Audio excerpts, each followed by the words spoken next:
ആകാശവാണി. നമസ്കാരം. പ്രാദേശിക വാർത്തകൾ വായിക്കുന്നത് നരേന്ദ്രമോഹൻ.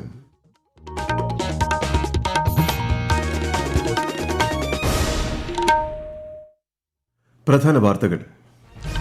കേരളത്തിന്റെ സാമ്പത്തിക സ്ഥിതി വ്യക്തമാക്കുന്ന ധവളപത്രം നിയമസഭയിൽ സമർപ്പിച്ച് സംസ്ഥാന സർക്കാർ. 5.07 ലക്ഷം കോടി രൂപയുടെ കടബാധ്യതയിൽ നിന്നും കരകയറ്റുക ലക്ഷ്യം. ധവളപത്രം വസ്തുതാവിരുദ്ധവും ചട്ടലംഘനവുമെന്ന് മുൻ ധനമന്ത്രി KN ബാലഗോപാൽ. ധവളപത്രത്തിൽ നിയമസഭയിലും പൊതുസമൂഹത്തിലും ചർച്ച ആവശ്യമെന്ന് BJP. ഗവർണറുടെ നയപ്രഖ്യാപനത്തിന്മേലുള്ള നന്ദി പ്രമേയം പാസാക്കി നിയമസഭ ഇന്നത്തേക്ക് പിരിഞ്ഞു. സംസ്ഥാന ബജറ്റ് ഈ മാസം 19-ന്. പാലക്കാട് ജില്ലയിലെ നെൽകർഷകരുടെ കുടിശ്ശിക തുക അനുവദിക്കാൻ സംസ്ഥാന മന്ത്രിസഭായോഗ തീരുമാനം. കണ്ണൂർ ADM നവീൻ ബാബുവിന്റെ മരണത്തിൽ CBI അന്വേഷണത്തിന് കേന്ദ്രത്തോട് ശുപാർശ ചെയ്യുമെന്ന് മുഖ്യമന്ത്രി. ഗിന്നസ് ലോക റെക്കോർഡ് നേട്ടവുമായി കേന്ദ്ര യുവജനകാര്യ കായിക മന്ത്രാലയത്തിന്റെ മേര യുവഭാരത് ക്വിസ്. തെക്കുപടിഞ്ഞാറൻ കാലവർഷം സംസ്ഥാനത്തെത്തി. തിരുവനന്തപുരം മുതൽ തൃശൂർ വരെ ഇന്ന് ഓറഞ്ച് ജാഗ്രത. കേരള, കർണാടക, ലക്ഷദ്വീപ് തീരങ്ങളിൽ തിങ്കളാഴ്ച വരെ മത്സ്യബന്ധനത്തിന് വിലക്ക്. വാർത്തകൾ വിശദമായി. കേരളത്തിന്റെ സാമ്പത്തിക അടിത്തറ ഭദ്രമാക്കാനും 5.07 ലക്ഷം കോടി രൂപയുടെ കടബാധ്യതയിൽ നിന്നും കരകയറ്റാനും ലക്ഷ്യമിട്ട് സംസ്ഥാന സർക്കാരിന്റെ ധവളപത്രം. കേവലം നികുതി വർധനയ്ക്കപ്പുറം ഭരണ സംവിധാനത്തിലും പൊതുമേഖലാ സ്ഥാപനങ്ങളിലും കാതലായ മാറ്റങ്ങൾ വരുത്തിയാൽ മാത്രമേ നിലവിലെ പ്രതിസന്ധി മറികടക്കാൻ സാധിക്കൂവെന്ന് ധവളപത്രത്തിൽ പറയുന്നു. മുഖ്യമന്ത്രി VD സതീശനാണ് ധവളപത്രം ഇന്ന് നിയമസഭയുടെ മേശപ്പുറത്ത് വച്ചത്. വിശദാംശങ്ങളുമായി ആകാശവാണി തിരുവനന്തപുരം ജില്ലാ പ്രതിനിധി രജു കോലിക്കോട്. കിഫ്ബിയുടെ വായ്പകൾ ഇപ്പോൾ സംസ്ഥാനത്തിന്റെ മൊത്തം വായ്പാ പരിധിയിൽ ഉൾപ്പെടുന്നതിനാൽ കിഫ്ബി സ്വതന്ത്രമായി വായ്പയെടുക്കുന്നത് നിർത്തണമെന്നാണ് ധവളപത്രത്തിലെ പ്രധാന ശുപാർശ. പൊതുമേഖലാ സ്ഥാപനങ്ങളുടെ പരിഷ്കരണമാണ് മറ്റൊരു നിർദ്ദേശം. ഉൽപാദനത്തിനനുസരിച്ച് സബ്സിഡി നൽകുന്ന നിലവിലെ രീതി മാറ്റി അർഹരായ ഉപഭോക്താക്കൾക്ക് നേരിട്ട് ആനുകൂല്യങ്ങൾ കൈമാറുന്ന രീതിയിലേക്ക് മാറണമെന്നും ധവളപത്രത്തിൽ ശുപാർശ ചെയ്യുന്നു. ലാഭകരമായി പ്രവർത്തിക്കുന്ന ബിവറേജസ് കോർപ്പറേഷനെ കനത്ത നഷ്ടത്തിലുള്ള സപ്ലൈകോയുമായി ലയിപ്പിക്കുക എന്ന നിർദ്ദേശവും റിപ്പോർട്ടിൽ മുന്നോട്ട് വയ്ക്കുന്നു. തുടർച്ചയായി നഷ്ടം വരുന്നതും കാലാനുസൃതമല്ലാത്തതുമായ പൊതുമേഖലാ സ്ഥാപനങ്ങൾ അടച്ചുപൂട്ടാനോ സ്വകാര്യവൽക്കരിക്കാനോ സർക്കാർ തയ്യാറാകണം. ശമ്പള പെൻഷൻ ബാധ്യതകൾ കുറയ്ക്കുന്നതിനായി വിരമിക്കൽ പ്രായം കേന്ദ്ര സർക്കാരിന് സമാനമായി വർദ്ധിപ്പിക്കണം.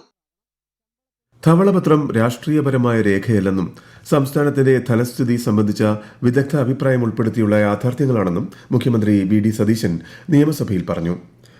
ധവളപത്രത്തിൽ പ്രതിപക്ഷം വിയോജിപ്പ് രേഖപ്പെടുത്തി. രഹസ്യ സ്വഭാവമുള്ള ധനകാര്യ വകുപ്പിന്റെ രേഖകൾ സർക്കാർ സർവീസിൽ ഇല്ലാത്തവരെ ഏൽപ്പിച്ചത് അംഗീകരിക്കാൻ കഴിയില്ലെന്ന് പ്രതിപക്ഷ നേതാവ് പിണറായി വിജയൻ അറിയിച്ചു.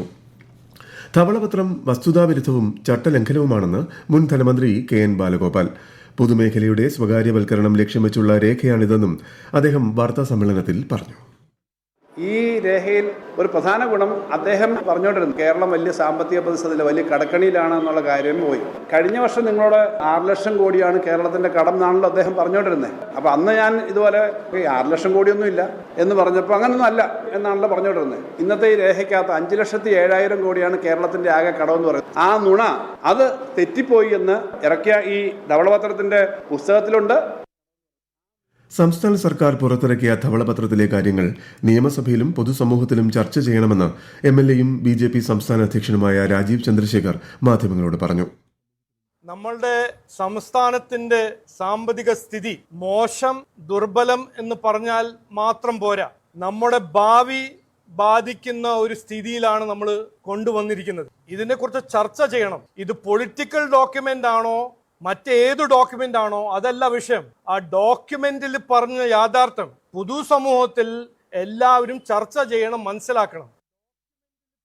ഗവർണറുടെ നയപ്രഖ്യാപന പ്രസംഗത്തിന് നന്ദി രേഖപ്പെടുത്തുന്ന ഉപക്ഷേപം നിയമസഭ പാസാക്കി. നടപടികൾ പൂർത്തിയാക്കി സഭ ഇന്നത്തേക്ക് പിരിഞ്ഞു. ഈ മാസം 19-ന് സഭ വീണ്ടും സമ്മേളിക്കും. മുഖ്യമന്ത്രി VD സതീശൻ നയിക്കുന്ന UDF സർക്കാരിന്റെ ആദ്യ ബജറ്റ് അന്നേ ദിവസം അവതരിപ്പിക്കും. ധനവകുപ്പിന്റെ ചുമതല വഹിക്കുന്ന മുഖ്യമന്ത്രി തന്നെയായിരിക്കും ബജറ്റ് അവതരിപ്പിക്കുന്നത്. നെല്ലു സംഭരണവുമായി ബന്ധപ്പെട്ട് പാലക്കാട് ജില്ലയിലെ കർഷകരുടെ കുടിശ്ശിക തുക അനുവദിക്കാൻ സംസ്ഥാന മന്ത്രിസഭാ യോഗം തീരുമാനിച്ചു. പണം വിതരണം ചെയ്യുന്നതിലെ എല്ലാ തടസ്സങ്ങളും പരിഹരിച്ചതായി മന്ത്രിസഭായോഗ തീരുമാനങ്ങൾ വിശദീകരിക്കവേ മുഖ്യമന്ത്രി തിരുവനന്തപുരത്ത് വാർത്താ സമ്മേളനത്തിൽ അറിയിച്ചു. വായ്പ അനുവദിക്കുന്നതിൽ നിന്നും പ്രാഥമിക സഹകരണ സംഘങ്ങളെ പൂർണ്ണമായും ഒഴിവാക്കാനും സപ്ലൈകോയുടെ നേതൃത്വത്തിൽ വിതരണം പൂർത്തിയാക്കാനും തീരുമാനിച്ചിട്ടുണ്ട്. കണ്ണൂർ ADM ആയിരുന്ന നവീൻ ബാബുവിന്റെ മരണത്തിൽ അന്വേഷണം CBIക്ക് വിടുന്നതിന് കേന്ദ്ര സർക്കാരിനോട് ശുപാർശ ചെയ്യും. മുണ്ടത്തിക്കോട് വെടിക്കെട്ട് അപകടത്തിൽ മരിച്ചവരുടെ ആശ്രിതർക്ക് 14 ലക്ഷം രൂപ വീതം ധനസഹായം അനുവദിക്കാനും മന്ത്രിസഭായോഗം തീരുമാനിച്ചു. കേന്ദ്ര യുവജനകാര്യ കായിക മന്ത്രാലയം സംഘടിപ്പിച്ച മേര യുവഭാരത് ക്വിസിന് ഗിന്നസ് വേൾഡ് റെക്കോർഡ്. ഒരാഴ്ചയിൽ ഏറ്റവും കൂടുതൽ ഉപയോക്താക്കൾ പങ്കെടുത്ത ഓൺലൈൻ ക്വിസ് എന്ന നേട്ടമാണ് ലഭിച്ചത്. കേന്ദ്രമന്ത്രി മൻസുഖ് മാണ്ഡവ്യയുടെ സാന്നിധ്യത്തിൽ ന്യൂഡൽഹിയിൽ നടന്ന ചടങ്ങിൽ Guinness world records certificate my ഭാരതിന് സമ്മാനിച്ചു. ഈ വാർത്തകൾ ആകാശവാണിയിൽ നിന്ന്. ആകാശവാണി വാർത്തകളും വാർത്താ അധിഷ്ഠിത പരിപാടികളും all India radio news Thiruvananthapuram YouTube ചാനലിലും all India radio news Thiruvananthapuram Facebook പേജിലും AIR ന്യൂസ് _തിരുവനന്തപുരം ഇൻസ്റ്റഗ്രാം അക്കൌണ്ടിലും @AIR ന്യൂസ് _TVM X ഹാൻഡിലും ലഭ്യമാണ്. എറണാകുളം മലയിടം തുരുത്ത് പരിയത്തുകാവ് ഉന്നതിയിലെ കുടിയൊഴിപ്പിക്കൽ നടപടികൾക്ക് കൂടുതൽ സമയം അനുവദിച്ച് ഹൈക്കോടതി. ഈ മാസം 16 വരെയാണ് സമയം നീട്ടി നൽകിയത്. പെരുമ്പാവൂർ മുൻസിഫ് കോടതിയുടെ ഉത്തരവിനെതിരെ സംസ്ഥാന സർക്കാർ സമർപ്പിച്ച ഹർജിയിലാണ് ഉത്തരവ്. തെക്കു പടിഞ്ഞാറൻ കാലവർഷം സംസ്ഥാനത്തെത്തി. തിരുവനന്തപുരം മുതൽ തൃശൂർ വരെയുള്ള ജില്ലകളിൽ ഇന്ന് ഓറഞ്ച് ജാഗ്രതയാണ്. ശക്തമായ കാറ്റിനും മോശം കാലാവസ്ഥയ്ക്കും സാധ്യതയുള്ളതിനാൽ കേരള, കർണാടക, ലക്ഷദ്വീപ് തീരങ്ങളിൽ തിങ്കളാഴ്ച വരെ മത്സ്യബന്ധനത്തിന് വിലക്കേർപ്പെടുത്തി. കൂടുതൽ വിവരങ്ങളുമായി ആകാശവാണി ലേഖകൻ സ്മിതി M. പള്ളുരുത്തി. കേരളത്തിലും മാഹിയിലും കർണാടകത്തിന്റെയും തമിഴ്നാടിന്റെയും ചില ഭാഗങ്ങളിലും തെക്ക് പടിഞ്ഞാറൻ കാലവർഷത്തിന് തുടക്കമായതായി കേന്ദ്ര കാലാവസ്ഥാ വകുപ്പ് ഇന്ന് ഉച്ചയ്ക്കാണ് ഔദ്യോഗികമായി പ്രഖ്യാപിച്ചത്. കർണാടകത്തിന്റെയും തമിഴ്നാടിന്റെയും ശേഷിക്കുന്ന ഭാഗങ്ങളിലും ഗോവയിലും മഹാരാഷ്ട്രയുടെയും ആന്ധ്രാപ്രദേശിന്റെയും ചില ഭാഗങ്ങളിലും 2-3 ദിവസങ്ങൾക്കുള്ളിൽ കാലവർഷം വ്യാപിക്കും. മഴ ശക്തമായതോടെ സംസ്ഥാനത്തെ അണക്കെട്ടുകളിൽ ജലനിരപ്പ് ഉയർന്നു. തിരുവനന്തപുരം അരുവിക്കര ഡാമിന്റെ 2 ഷട്ടറുകൾ 25 സെന്റിമീറ്റർ വീതം തുറന്നു. കണ്ണൂർ ജില്ലയിലെ പഴശ്ശി ഡാമിന്റെ 2 ഷട്ടറുകളും തുറന്നിട്ടുണ്ട്. സമീപ പ്രദേശങ്ങളിൽ താമസിക്കുന്നവർ ജാഗ്രത പാലിക്കണമെന്ന് അധികൃതർ അറിയിച്ചു. ഈ വർഷത്തെ ലോക പരിസ്ഥിതി ദിനാചരണ പരിപാടികളുടെ സംസ്ഥാനതല ഉദ്ഘാടനം വനമന്ത്രി ഷിബു ബേബി ജോൺ നാളെ നിർവഹിക്കും.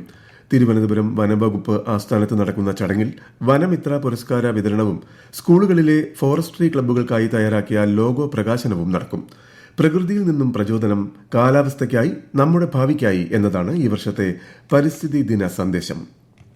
വനം വന്യജീവി നിയമപ്രകാരമുള്ള കുറ്റകൃത്യങ്ങളുമായി ബന്ധപ്പെട്ട രേഖകൾ ഓൺലൈനായി കോടതികളിൽ സമർപ്പിക്കാൻ പുതിയ സംവിധാനമൊരുങ്ങി. തദ്ദേശീയമായി വികസിപ്പിച്ചെടുത്ത ഹോക്ക് പ്ലാറ്റ്ഫോം ഉപയോഗിച്ചാണ് ഇത് പ്രവർത്തിക്കുക.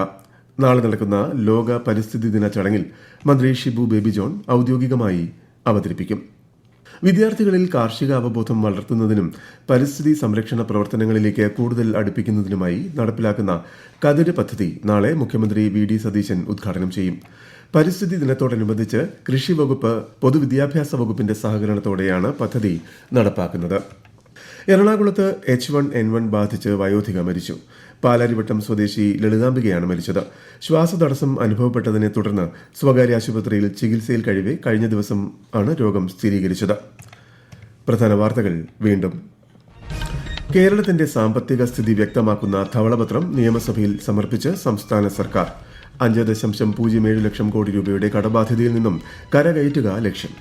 ധവളപത്രം വസ്തുതാവിരുദ്ധവും ചട്ടലംഘനവുമെന്ന് മുൻ ധനമന്ത്രി KN ബാലഗോപാൽ. ധവളപത്രത്തിൽ നിയമസഭയിലും പൊതുസമൂഹത്തിലും ചർച്ച ആവശ്യമെന്ന് BJP. ഗവർണറുടെ നയപ്രഖ്യാപനത്തിന്മേലുള്ള നന്ദിപ്രമേയം പാസാക്കി നിയമസഭ ഇന്നത്തേക്ക് പിരിഞ്ഞു. സംസ്ഥാന ബജറ്റ് ഈ മാസം 19-ന്. പാലക്കാട് ജില്ലയിലെ നെൽ കർഷകരുടെ കുടിശ്ശിക തുക അനുവദിക്കാൻ സംസ്ഥാന മന്ത്രിസഭായോഗ തീരുമാനം. കണ്ണൂർ ADM നവീൻ ബാബുവിന്റെ മരണത്തിൽ CBI അന്വേഷണത്തിന് കേന്ദ്രത്തോട് ശുപാർശ ചെയ്യുമെന്ന് മുഖ്യമന്ത്രി. ഗിന്നസ് ലോക റെക്കോർഡ് നേട്ടവുമായി കേന്ദ്ര യുവജനകാര്യ കായിക മന്ത്രാലയത്തിന്റെ മേര യുവ ഭാരത് ക്വിസ്. തെക്കു പടിഞ്ഞാറൻ കാലവർഷം സംസ്ഥാനത്തെത്തി. തിരുവനന്തപുരം മുതൽ തൃശൂർ വരെ ഇന്ന് ഓറഞ്ച് ജാഗ്രത. കേരള, കർണാടക, ലക്ഷദ്വീപ് തീരങ്ങളിൽ തിങ്കളാഴ്ച വരെ മത്സ്യബന്ധനത്തിന് വിലക്ക്. പ്രാദേശിക വാർത്തകൾ കഴിഞ്ഞു. അടുത്ത വാർത്താ പ്രക്ഷേപണം രാത്രി 7:25.